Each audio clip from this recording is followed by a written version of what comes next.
Umani po ng Batikos.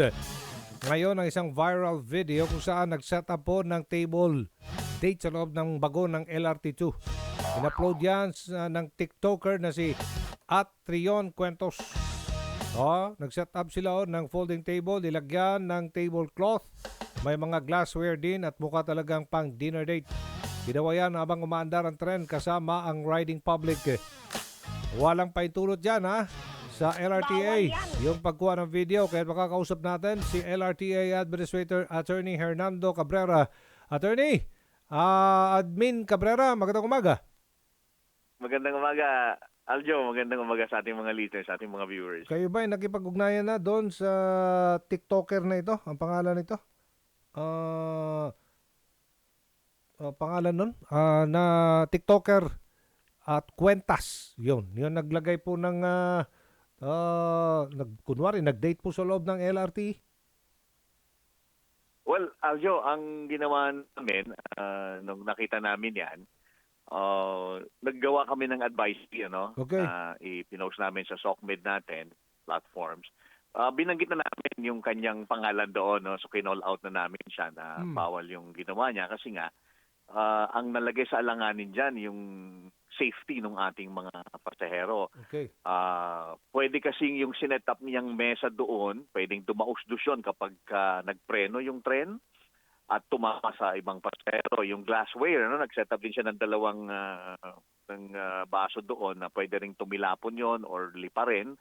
Lilipad yan pagka nagpreno yung tren at tatama at madisgrasya yung ating mga ibang pasahero. And then pangatlo, kumain pa at alam mo naman, Aljo, yung pag-inom at saka pagkain sa loob ng tren. Bawal.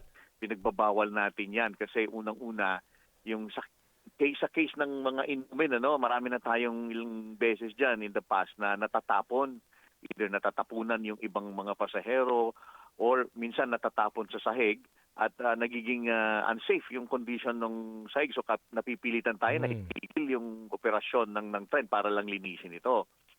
So yun yung mga violation na nagawa at nung nakita nga namin yan, tanong namin kagad sa ating mga security personnel paano lumusot. Kasi meron tayong tinatawag na train escort. Yung train kasi ng Line 2, tagusan yan pwedeng maglakad from one end to the other end. So yun yung natin, security. May fine natin. ba o So, multa, sir? May fine o multa na pwedeng ipataw sa TikToker na ito? Well, yun ang isang tinitignan na natin, Aljo, kung pwede criminal case kasi yan parang criminal case yan para makapag-impose ka ng fine. Tinitingnan namin yung mga anggulo na yan, pero ang focus namin magmula kahapon hanggang ngayon, Aljo, kasi is yung to ensure na hindi na maulit ito. At yun nga, immediately nagpatawag kami ng security briefing sa ating mga security personnel. And then pangalawa, nagpa-implement kami kaagad ng reshuffling yung assignment nila, I-reshuffle namin sila kasi minsan nagkakaroon ng familiarization. So kailangan i-reshuffle ito. And then also, pinag-aaral namin kasi ayaw namin lumaki ito, Aljo, kasi baka mas lalong sumikat pa, lalong kayahin kaya dina-downplay namin. At ang objective talaga namin is wag ng pamarisan ito, wag ng maulit. Okay.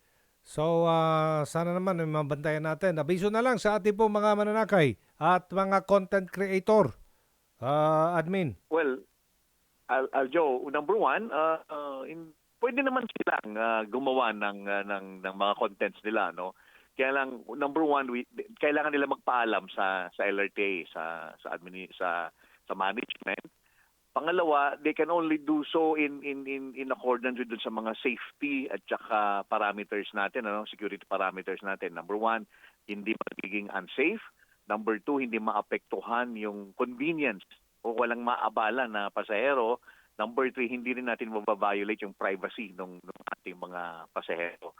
In fact, meron kaming program, meron kaming special events committee that we allow, yung mga gustong kumanta, sumayaw, tumugtog, we allow a certain space sa mga station para sa mga ganitong activity. So yung mga content creator, they can coordinate with us and then we will give them clearance at support, libre, for so long as they comply dun sa ating mga safety at saka security guidelines. May- Yun lang, Opo. Aljo. Maraming salamat. Opo, last question po, may advisory daw kayo ngayon na pansamantalang huminto ang biyahe ng LRT2?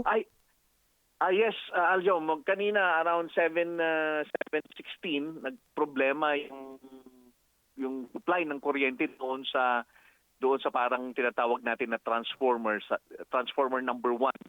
Nandiyan yan sa may recto area. So inaayos pa hanggang ngayon, Aljo.